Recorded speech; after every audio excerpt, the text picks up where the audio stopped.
Alors, Alice, ces avions, ce sont des avions AWACS. L'OTAN en possède 14, donc 4 qui sont français. C'est un avion de reconnaissance qui vole à 10 000 mètres d'altitude. Pour imaginer, c'est une véritable tour de contrôle, mais dans les airs.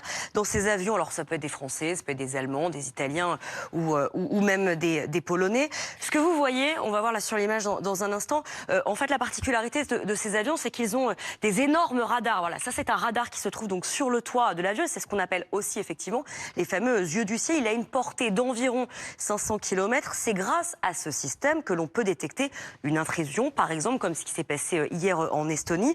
Ce sont ensuite les chasseurs qui prennent le relais, parce que ces avions, voilà, ça sont les chasseurs.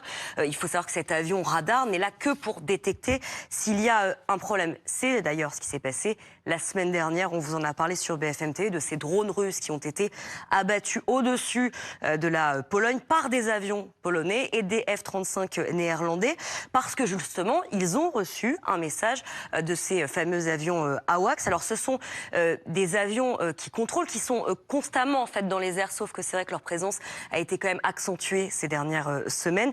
D'ailleurs, souvenez-vous, à l'époque, Sébastien Lecornu était encore ministre des Armées.